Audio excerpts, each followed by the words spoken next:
1432 বাংলা নতুন বর্ষকে বরণ করে নিতে কিন্তু এই মুহূর্তে শেষ মুহূর্তের যে প্রস্তুতি সেটি কিন্তু সম্পন্ন করছে রমনার বটমূলে। এখানে যে স্টেজটি সাজানো হচ্ছে সেটি প্রায় সম্পন্ন হয়ে গেছে এবং কিছুক্ষণ পরে কিন্তু ছায়ানটের শিল্পীরা একটি মহড়া দিবেন এবং সেটি কিন্তু জানিয়েছেন এখানে সংশ্লিষ্ট একজন। এবং দর্শক, আপনাদেরকে সরাসরি সংযুক্ত করেছি রমনার বটমূলের পাদদেশ থেকে এবং যেখানে কিন্তু স্টেজটি সম্পন্নের কাজ চলছে এবং স্টেজ ছাড়াও কিন্তু আসলে সাউন্ড সিস্টেমের সর্বশেষ প্রস্তুতি কিন্তু এখানে সম্পন্ন করা হচ্ছে এবং কিছুক্ষণ পর অর্থাৎ দুপুর নাগাদ কিন্তু শিল্পীরা এসে সকল কিছু প্রস্তুতি সম্পন্ন করবেন।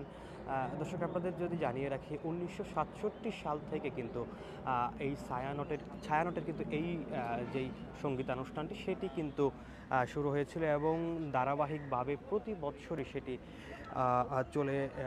চলমান রয়েছে। শুধুমাত্র 1971 সালে মুক্তিযুদ্ধের সময় কিন্তু সেটি অনুষ্ঠিত হতে পারেনি। এছাড়া করোনার সময় কিন্তু 2 বছর সেটি অনলাইনে হয়েছিল। এছাড়া প্রতি বছর কিন্তু ছায়ানটের শিল্পীরা এখানে সঙ্গীত আয়োজন করে থাকেন। দর্শক, আপনাদের যদি জানিয়ে রাখি আগামীকাল সকাল 6টা 15 মিনিট থেকে এখানে সঙ্গীতানুষ্ঠান শুরু হবে এবং সেটি কিন্তু চলমান থাকবে 2 ঘন্টা ব্যাপী, সেটি কিন্তু জানিয়েছেন সংশ্লিষ্টরা।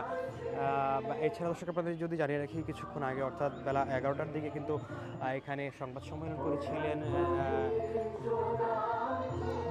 র্যাবের মহাপরিচালক। তিনি যেমনটি জানিয়েছেন নিরাপত্তার বিষয়টি কিন্তু দেখভাল করছেন এবং সেই বিষয়ে তিনি বলছেন কোনো ধরনের নিরাপত্তার ঝুঁকি নেই বলে কিন্তু তিনি জানিয়েছেন।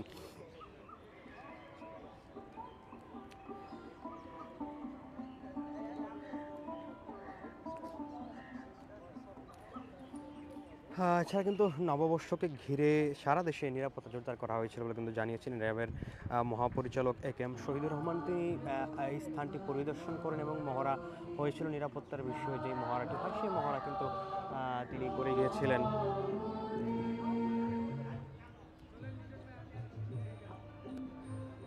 কিছুদিন আগেই কিন্তু প্রয়াত হয়েছেন ছায়ানটের সভাপতি সঞ্জিদা খাতুন, তার স্মরণও কিন্তু করা হবে এবং তার স্মৃতির রক্ষার্থে কিন্তু এখানে তার স্মৃতিচারণ করা হবে। দর্শক, আপনাদের যদি জানিয়ে রাখি এই মুহূর্তে রমনার বটমূলে কিন্তু র্যাবের সদস্যরা উপস্থিত রয়েছেন এবং আইন শৃঙ্খলা রক্ষাকারী বাহিনীরাও কিন্তু এখানে উপস্থিত রয়েছেন। এছাড়া যে সর্বশেষ প্রস্তুতি নতুন বর্ষ 1432কে বরণ করে নিতে সর্বশেষ সময়ে কিন্তু শেষ সময়ের দিকে অর্থাৎ আজকে শেষ দিন, চৈত্র মাসের সর্বশেষ দিন। আগামীকাল শুরু হচ্ছে নতুন বছর, পহেলা বৈশাখ এবং সেই পহেলা বৈশাখের উদযাপনকে ঘিরেই কিন্তু রমনা বটমূলের সঙ্গীতানুষ্ঠান হয়ে থাকে এবং সেটি কিন্তু 1967 সাল থেকে চলমান রয়েছে এবং সেই প্রোগ্রামটি ঘিরেই কিন্তু র্যাবের সদস্যরা প্রস্তুত রয়েছেন বলে কিন্তু জানিয়েছেন র্যাবের মহাপরিচালক। সকালে এসে পরিদর্শন করে গিয়েছেন। এছাড়াও সাধারণ মানুষ যেন নির্বিঘ্নে পহেলা বৈশাখ উদযাপন করতে পারে সেটি নিয়ে কিন্তু আইন শৃঙ্খলা রক্ষাকারী বাহিনীর সদস্যরা সজাগ রয়েছেন বলে কিন্তু তিনি জানিয়েছিলেন। এই রমনা বটমূলের পাশেই কিন্তু র্যাবের যেই এখানে বুথটি বসানো হয়েছে এবং কন্ট্রোল রুমটি কিন্তু এই পাশে রাখা হয়েছে। এছাড়াও যেভাবে আসলে দর্শনার্থীরা উপস্থিত শ্রোতারা প্রবেশ করবেন সেটির জন্য কিন্তু বাঁশ দিয়ে সেটি আসলে রাস্তার নির্মাণের যে বিষয়টি সেটি কিন্তু করা হয়েছে এবং যে নিরাপত্তা ব্যবস্থা জোরদারের জন্য কিন্তু সামগ্রিক ব্যবস্থা নেওয়া হয়েছে।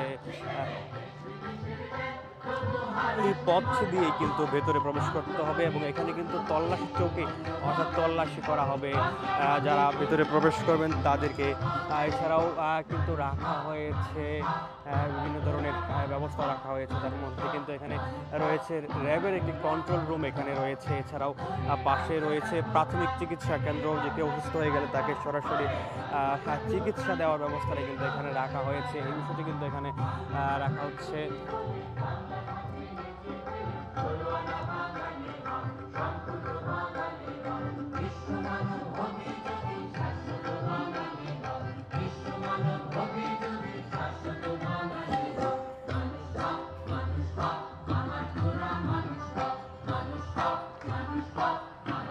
শেষ সময়ে কিন্তু চলছে রমনার বটমূলে প্রস্তুতি, অর্থাৎ সাউন্ড সিস্টেম সহ বিভিন্ন বিষয়ে কিন্তু পরীক্ষা নিরীক্ষা করা হচ্ছে এবং কিছুক্ষণ পর অর্থাৎ দুপুর নাগাদ কিন্তু ছায়ানটের শিল্পী যারা রয়েছেন তারা এসে এখানে প্রস্তুতি করে যাবেন এবং আগামীকাল কিন্তু সকাল 6টা 15 মিনিটে সঙ্গীতানুষ্ঠান শুরু হবে এবং প্রায় 2 ঘন্টা ব্যাপী সেই সঙ্গীতানুষ্ঠানটি চলবে তেমনটি জানিয়েছেন কিন্তু ছায়ানটের সংশ্লিষ্ট একজন। এবং তিনি যেমনটি বলছিলেন যে নিরাপত্তা ব্যবস্থা নিয়ে কিন্তু আসলে কোনো ধরনের শঙ্কা এখন পর্যন্ত তারা দেখতে পাননি। আইন শৃঙ্খলা রক্ষাকারী বাহিনীর সদস্যরা যারা রয়েছেন তারা কিন্তু পর্যাপ্ত সহযোগিতা এখন পর্যন্ত করছেন, সেই বিষয়ে তারা বলছিলেন।